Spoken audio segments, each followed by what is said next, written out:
Hi everyone, and welcome to Speak Up TV, the show that brings you the Toastmaster experience. My name is Trent Wood, and today we're going to chat with advanced communicator and leader Mike Freeman. We're going to talk with him about what brought him to Toastmasters, and we're going to talk about his recent service in Toastmasters as an area governor. So everyone, please welcome Mike Freeman.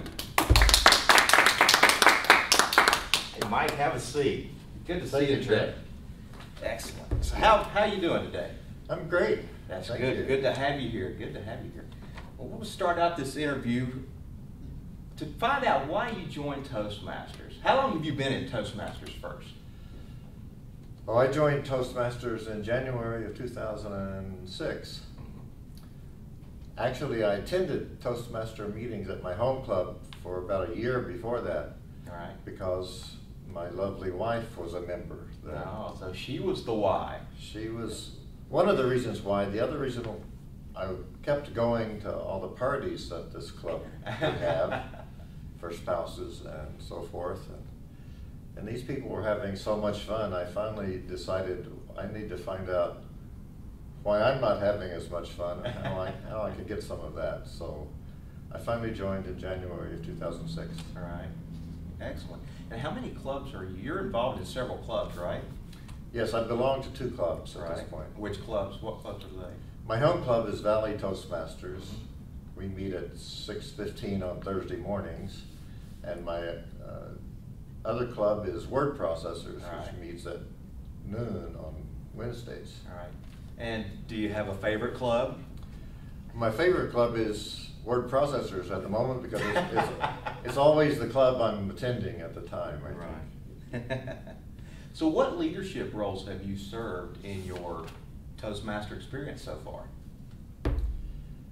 Wow. My first officer role was Sergeant at Arms. And that's, hands down, I think that's my favorite role to play. Right. Sergeant at Arms takes care of getting the room ready for the party. And it's one of those jobs where you can get it all done, and meeting is over, you put it all away, and then you don't have to worry too much about it until the next meeting. So I've also been a secretary and VP of Education, VP of Public Relations, and President. Right.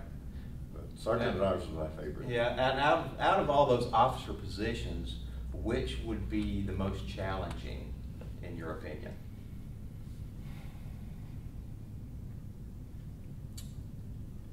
For me, the most challenging was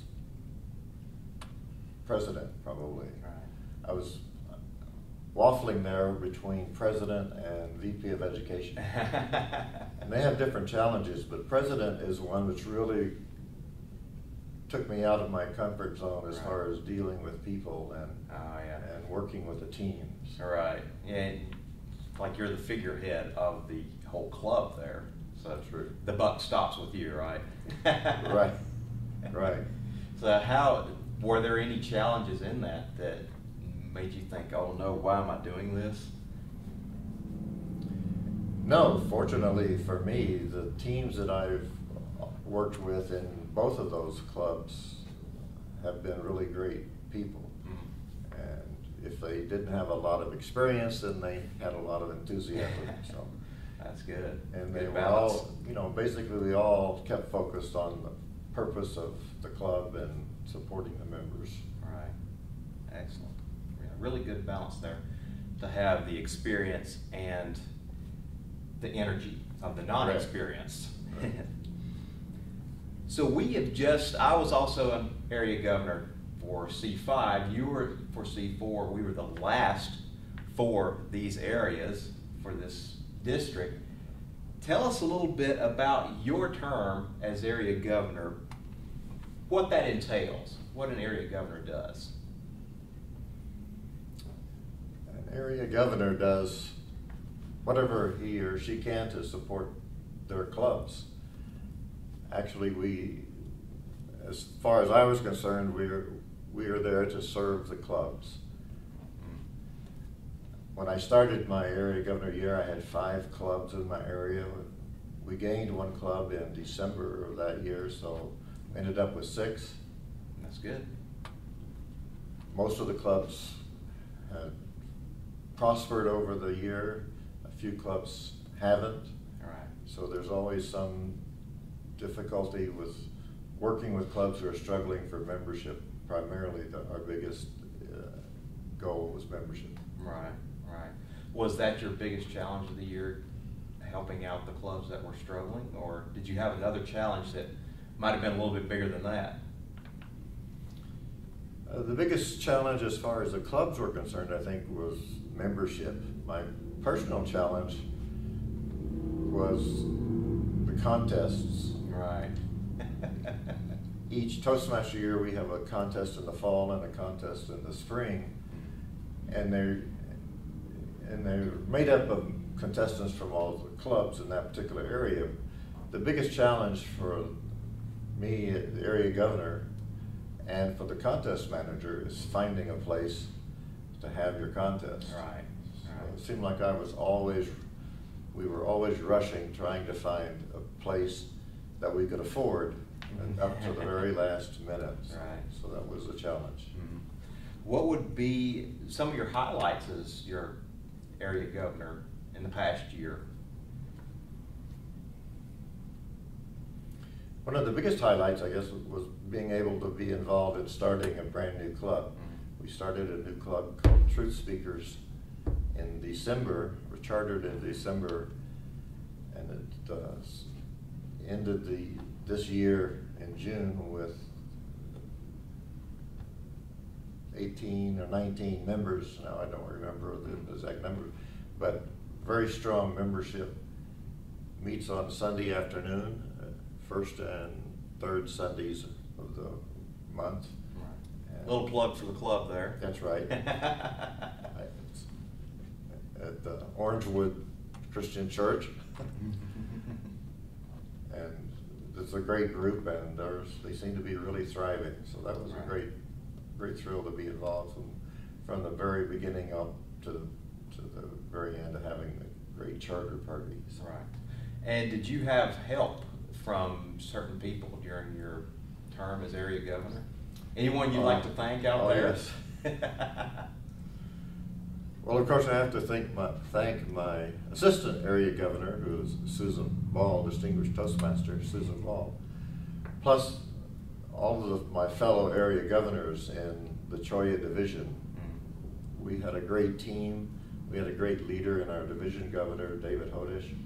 I think we did a really great job of keeping everyone enthused, keeping us all energized, and actually dedicated to making the last year for Choya division a great year. Right, right. So what are your future plans now that you're not a governor? What are the next steps? Well, at the end of last year, Toastmaster year ends in June. I was telling everyone I was just going to be a plain old Toastmaster. I've heard that one before. But so far I'm looking to be a contest manager for the new governor of area V1, which is where my home club is. Possibly a chief judge for some other area contest, just to help out wherever I can, and to try to be a mentor to the new area governors that are taking over this year. Excellent. Well, speaking of the future, what one piece of advice would you give to those who will be serving here in the next year?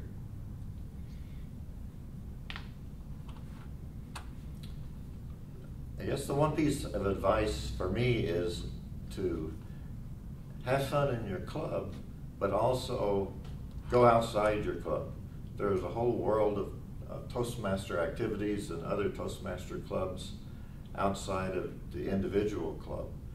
So if you participate in a contest and you get to go to an area contest, you'll meet hundreds of really fascinating and interesting people. Go to the district conferences, which happen twice a year. You'll see what goes on in the leadership of the district, as well as meet thousands of interesting people. And just keep involved. If you're interested in becoming a governor or going into district leadership, then volunteer to be an assistant area governor, or volunteer to help out with a committee on the conference or at the contest. So just stay involved and try to get outside of the club, because there's such a bigger world outside of your individual club. It's a big world out in Toastmaster land. Right. Well, Mike, I appreciate your time with us. I think a lot of good information that you've given us, some good words to think about, and thank you for being here. Thank you. Thank you very I much. appreciate it. All right. Thank you for being a part of Speak Up TV. We'll see you next week.